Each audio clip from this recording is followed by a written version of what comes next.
Y le damos la bienvenida al ministro de Economía, Danilo Astori. Bienvenido, un gusto recibirlo. Muchas gracias, muy buenos días. Bueno, ministro, estamos en diciembre y uno lo primero que piensa es en la perspectiva de lo que ha sido 2017, tomando en cuenta algunos índices que se han modificado, algunos que mejoraron, otros que tal vez no están a la altura de las expectativas que se tenían.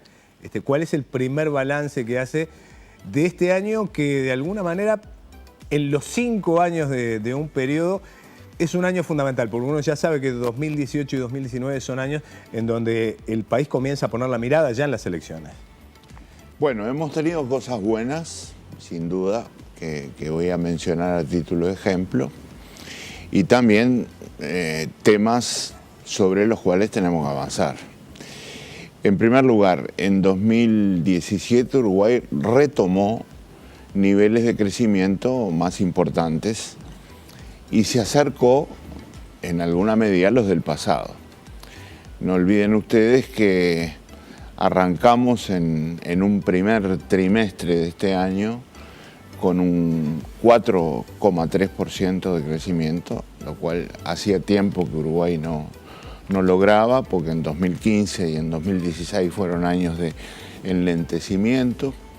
Un segundo trimestre con 2,8%, y todo eso nos ha llevado a elevar, esto es incrementar nuestra meta, nuestra previsión de crecimiento para este año 2017. O sea, un primer dato bueno es el crecimiento. Un segundo dato bueno es la caída de la inflación, que por primera vez en 12 años, creo yo, se ha mantenido dentro del rango meta durante varios meses. Mi previsión personal es que va a continuar dentro del rango meta. Vamos a cerrar 2017 con la inflación en el objetivo buscado y vamos a continuar al menos en los primeros meses del año que viene con esa cifra. Me parece que es un buen dato el hecho de que hayamos seguido avanzando con el llamado proceso de inclusión financiera, que incorpora al sistema a gente que nunca pudo estar en él, por razones de falta de equidad, por supuesto, y ese es un buen dato también. Me parece que tenemos que incluir como un paso hacia una esperanza grande la instalación de la planta de celulosa, o sea, el anuncio de la instalación de la planta de celulosa, que ojalá se concrete y se materialice en el futuro. Y entre los datos que yo quisiera referir como ejemplo de temas sobre los que hay que seguir trabajando, está sin duda el empleo, que está más alto de lo que resulta aceptable, aconsejable en el país. Entonces hay que trabajar muchísimo con el estímulo a sectores que tienen capacidad de creación de empleo. Por ejemplo, la industria de la construcción. Para poner solo un ejemplo, hay otros, no es el único. Pero Uruguay tiene que trabajar sobre esto porque me parece que es uno de los temas fundamentales de la sociedad, de la economía, de la política.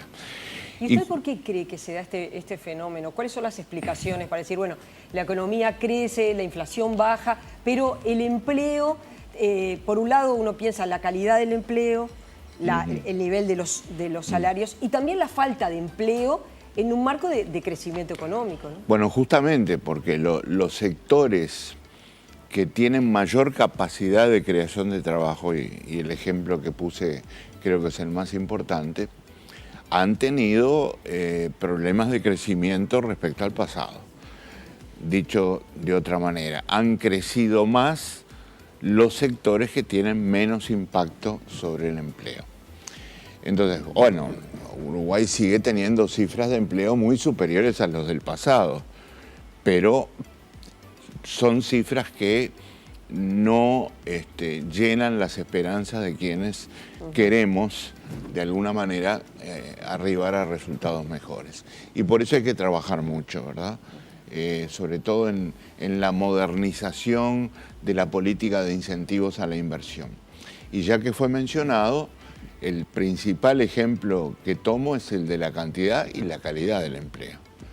Uruguay necesita promover no solo mayores oportunidades de trabajo, sino también trabajo de calidad, sin ninguna duda.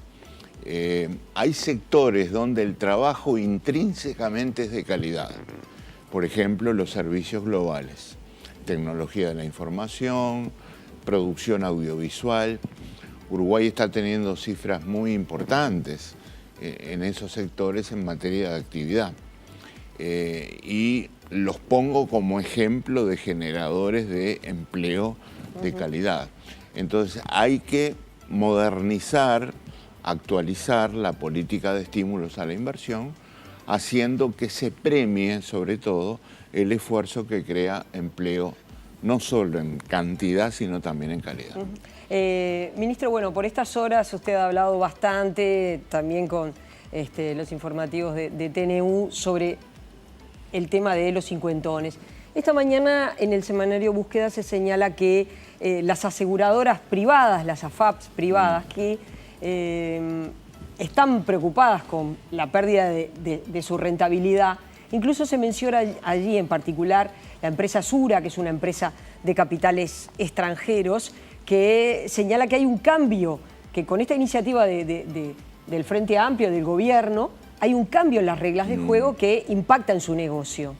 Bueno, ya que hablamos de rentabilidad, nosotros también estamos muy preocupados con la altísima rentabilidad de las administradoras de fondo de ahorro previsional, muy preocupados.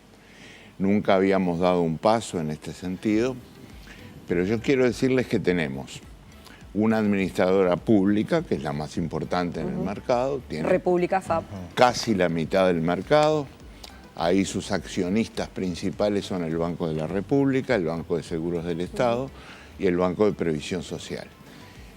Sobre todo el Banco de la República, que es el socio mayoritario. Y luego hay 3 aseguradoras privadas. Entonces, lo primero que quiero decirles es que la dispersión entre la comisión más barata y la comisión más cara es de 169%. 169% de diferencia. ¿Por qué esta diferencia tan grande no había llamado la atención antes? Bueno, ahora nos llamó la atención y estamos comenzando a tratar, si no de regular el mercado, bueno, se trata de eso, de fijar ciertos límites, como por ejemplo la dispersión. Y es por eso que el proyecto de ley que hoy se empieza a tratar en la Cámara de Representantes, sobre este punto va a decir que lo máximo que se puede cobrar en términos de comisión no puede estar arriba del 50% de la comisión más barata. Entonces poner un tope. No fijar las comisiones, pero poner un rango de funcionamiento.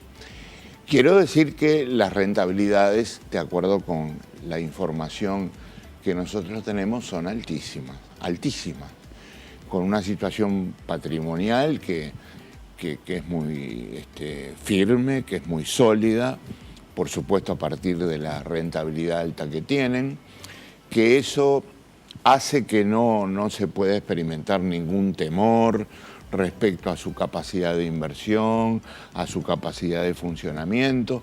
Por supuesto, en el gobierno tenemos que escuchar todas las voces y escucharemos lo que tienen que decir las AFAPs respecto a este tema. Pero yo quiero que tengamos en cuenta, y sobre todo quienes nos están acompañando en esta entrevista, tengan en cuenta que estamos ante un campo sobre el cual hay que actuar. Era abusivo lo que estaban haciendo. Bueno, yo creo que habían conformado lo que en economía llamamos una especie de cártel, ¿verdad? Un cártel que a su vez operaba en función... Teniendo un mercado cautivo es muy fácil. Permitiendo, ahí está, llegar a cifras que no son compatibles con un buen funcionamiento del sistema de del sistema mixto de seguridad social. Yo quiero que se tenga en cuenta que cuanto más alta es una comisión, obviamente más baja es una pasividad. Ustedes saben que el sistema mixto implica que cuando llega el momento de la jubilación, se contrata una renta vitalicia en una aseguradora. Por ahora es solo el Banco de Seguros, porque las aseguradoras privadas se han retirado de un mercado, entre comillas, que consideran no rentable, y esa renta vitalicia se sirve hasta el final de la vida del pasivo. Entonces, cuanto más altas sean las comisiones, obviamente peor es la repercusión sobre la pasividad que cobra el pasivo. Ministro, ¿usted cree que en el fondo de la discusión subyace el hecho que dentro de la izquierda como tal hay dos visiones respecto a qué hacer con las AFAPs? Aquellos que consideran que hay que dar un paso como el que dio la República Argentina en su momento y desprenderse de las AFJP, y otros que sostienen que eso sería muy complicado. La posición similar a la Argentina en el Frente Amplio no la sostiene nadie. Sí tenemos dos visiones distintas, sin duda. Sería ridículo ocultarlas. Estamos quienes creemos que el mejor sistema para Uruguay es el sistema mixto, o sea, el que existe hoy. Y están los compañeros que creen que debería ser solamente en vigencia o en funcionamiento el sistema que se basa en el pilar solidario. ¿Qué es un sistema mixto? Un sistema que tiene dos pilares. Un pilar solidario en el Banco de Previsión Social y un sistema de ahorro individual obligatorio, que es el que administran las AFAPs. Es buena la pregunta y es buena la ocasión para hacer una aclaración muy importante. Yo he visto, yo he leído, yo he escuchado que muchas veces hay ciudadanos que se refieren a este sistema como el sistema de las AFAPs. Esto no es un sistema de las AFAPs, es un sistema de ahorro individual obligatorio. Las AFAPs no son organismos de seguridad social, son administradoras de fondos. ¿Para qué están las AFAPs? Para tomar el ahorro del futuro pasivo, administrárselo y hacerlo crecer con rentabilidad. Entonces, no es que haya un sistema de las AFAPs, hay un sistema mixto. Y ese sistema mixto, en mi modesta opinión, salvó a la seguridad social uruguaya de un colapso. La salvó de un colapso. Y ahora anticipo que no es suficiente y vamos a la brevedad que a tener una reforma muy profunda del sistema de seguridad social, porque la estructura demográfica del Uruguay lleva a una alta proporción de edades adultas, ¿verdad? Y a una esperanza de vida cada vez más larga. Gracias a Dios, porque todos queremos vivir más. Pero esa esperanza de vida cada vez más larga es cada vez más volumen de recursos dedicados a la seguridad social. Ministro, no es ajeno a nadie que hoy los uruguayos están trabajando como promedio hasta los 63 años. Y hay quienes señalan... El último dato que tengo, perdón por la interrupción, es 64. Ahí está. Está ahí. 63, 64, perfecto, 64. Entonces, bueno, hay quienes señalan que, usted lo ha dicho, lo ha planteado el Frente Amplio, todos los sectores, que hay que ir hacia una reforma, una nueva reforma de la seguridad social, el BPS es deficitario, y allí se ha mencionado el hecho de subir los topes. El tema es quién va a pagar el costo político de plantearlo, de decirlo y de impulsarlo, porque ni que hablar que es antipático. ¿Y quién va a pagar el costo político si el sistema colapsa? ¿Quién va a pagar el costo político de llegar a un sistema insostenible desde el punto de vista fiscal?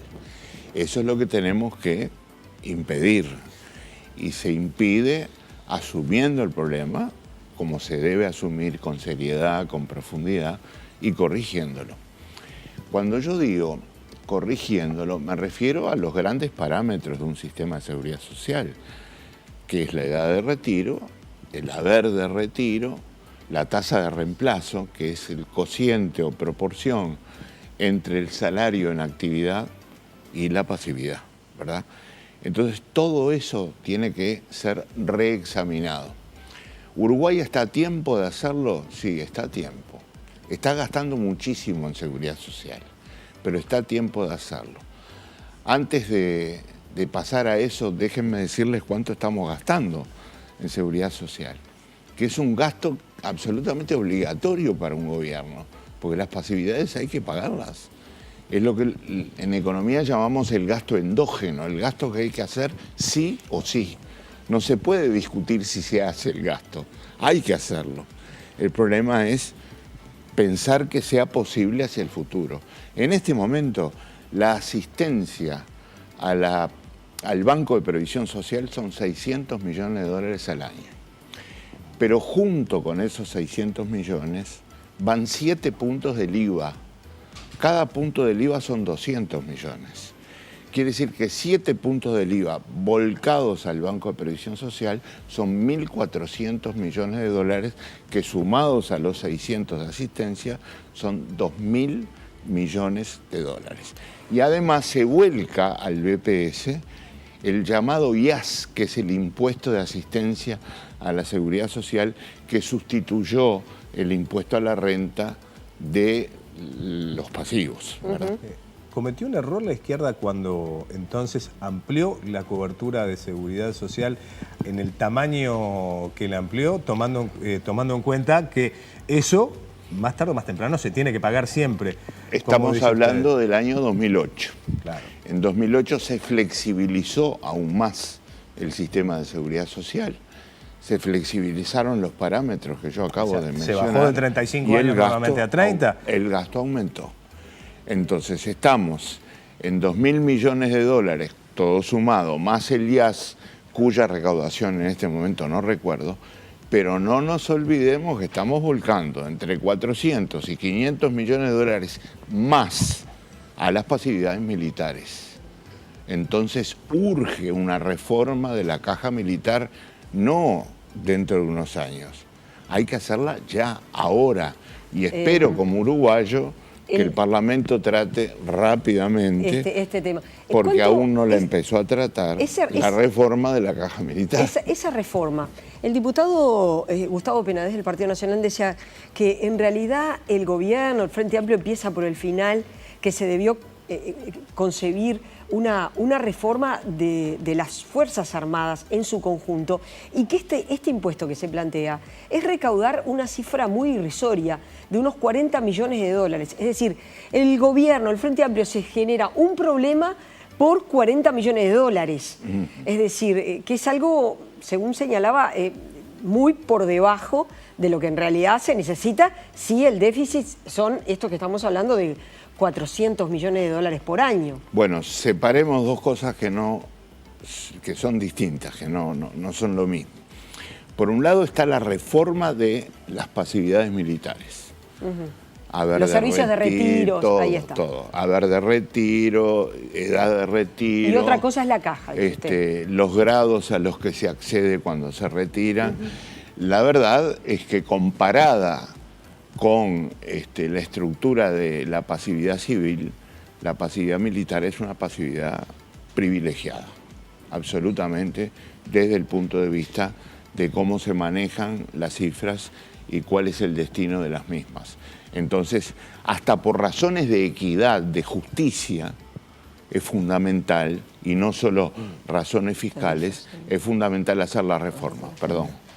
Y otra cosa distinta es el impuesto. Sí, sí. El impuesto es otro aspecto que también es muy importante para ir haciendo, digamos, un aporte que ayude a la transición desde la situación actual a la situación con reforma. Por supuesto, yo quisiera que ese impuesto tuviera un lapso de aplicación mayor a aquel que se está aprobando en el Parlamento. Pero lo que ha sido posible políticamente es esto. Para el gobierno, y en particular para el Ministerio de Economía, es fundamental que se apruebe lo antes posible la reforma de la caja, con todo lo que ello significa. Más allá y del impuesto a naturalmente los se servicios. cuente con este impuesto para ayudar en la transición de un sistema a otro. Perdón que yo... No, Sí, sí, lo no. que pasa es que cuando usted Quería planteaba terminarla. el tema de las pasividades militares, muchos sostienen, o mejor dicho, quienes defienden las pasividades militares sostienen que se da el hecho de que los salarios son postergados durante la actividad y es en el momento de pasar a la pasividad en donde se le otorga algún beneficio. ¿No es mentirse al solitario esa situación y por ende no habría que apelar a tener salarios bastante más dignos durante la actividad y condiciones de jubilación exactamente iguales a las de cualquier trabajador? Bueno, yo creo que las condiciones de pasividad son extraordinariamente, digamos, privilegiadas respecto a las civiles. Eso es lo que se percibe directamente al observar las cifras que están en juego. Obviamente, el Estado uruguayo durante todos estos años más recientes ha hecho esfuerzos por mejorar las retribuciones militares, sobre todo las más modestas, que están muy asociadas digamos, a la redistribución del ingreso que impulsó el gobierno desde que asumió, me refiero al gobierno del Frente Amplio, desde que asumió en 2005. No se nos escapa que allí tenemos un punto a resolver. Pero lamentablemente no puedo estar de acuerdo con resolver ese tema elevando las pasividades o mejorando las condiciones que tienen aquellos que se encuentran en esa situación privilegiada que yo mencionaba. Respecto al incremento de las tarifas, ministro, a partir de enero de 2018, desde el gobierno, el presidente de la República, los presidentes incluso de las empresas públicas, hace unos meses atrás señalaban que, bueno, que el gobierno trabajaba fuertemente en la posibilidad de una rebaja en las tarifas públicas. Luego eso, lo que por lo menos aparece es, bueno, no, pero el Ministerio de Economía dice que no solo que no pueden rebajarse las tarifas, sino que a partir del 1 de enero esas tarifas tienen que aumentarse. No, el Ministerio de Economía no dice eso ni nunca dijo eso. Veamos cómo tenemos que analizar el tema. Cuando se define una tarifa hay que tener en cuenta dos grandes grupos de factores. En primer lugar, los costos de la empresa correspondiente. Porque a mí no me gusta que por un lado me digan hay que defender las empresas públicas y por otro conduzcan a una política de tarifas que no refleje la situación de la empresa. Ninguna empresa resiste si aumentan sus costos y sus precios no aumentan. Ninguna. ¿Cuáles son los precios de las empresas públicas? Las tarifas. Ahí tenemos un primer elemento a tener en cuenta. Un segundo elemento muy importante es la repercusión que toda tarifa tiene sobre la sociedad en su conjunto. No sobre el que consume energía eléctrica o sobre el que consume agua o telecomunicaciones o combustible, sino la sociedad en su conjunto, a través de efectos como la inflación, las tarifas en función de cómo evolucionan tienen una incidencia importante en la inflación que además es fundamental para mantener el poder adquisitivo de los salarios, las pasividades.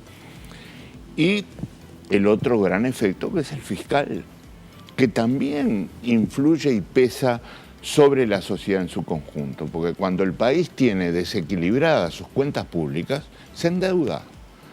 ¿Y qué trae la deuda? Intereses cada vez más altos.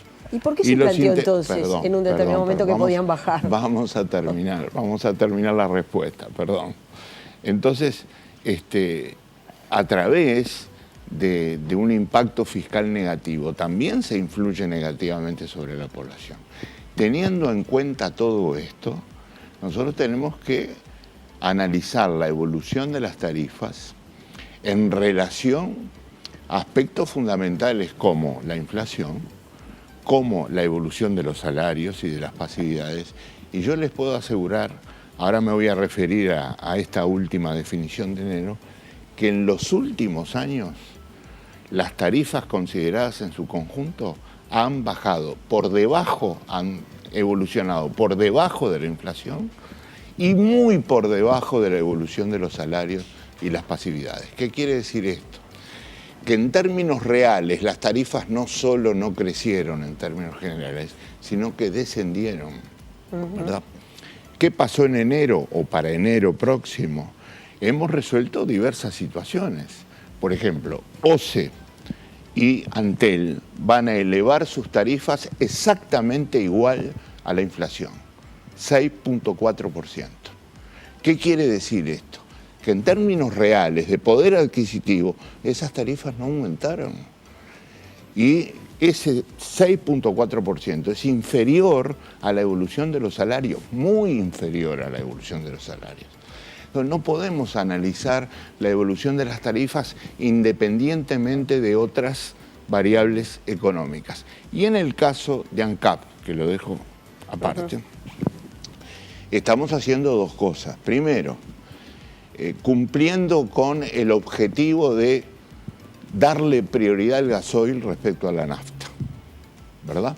Porque el gasoil en este momento es fundamental para el país, sobre todo para la producción, permítame el empleo. Porque sí, es ir en inversa a una política que desde 2005 acercó el precio del gasoil es dar a la vuelta nafta a esa y política. que generó muchísimas críticas por parte de la producción. Es dar vuelta a esa política. Es dar vuelta a esa política, es cambiar la estrategia.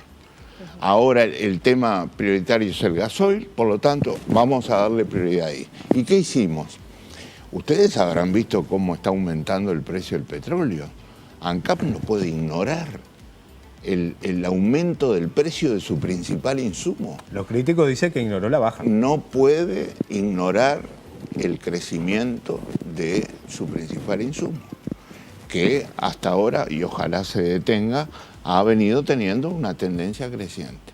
Entonces fija un incremento de tarifas de 10% para la nafta y fija un incremento para el gasoil que está por debajo de la inflación. ¿Qué es lo que puede hacer ANCAP para no volver a repetir una situación negativa del pasado? Al Uruguay le conviene que ANCAP vuelva a tener problemas de costos y de endeudamiento y patrimoniales. No le conviene. No es un buen efecto para el ciudadano uruguayo.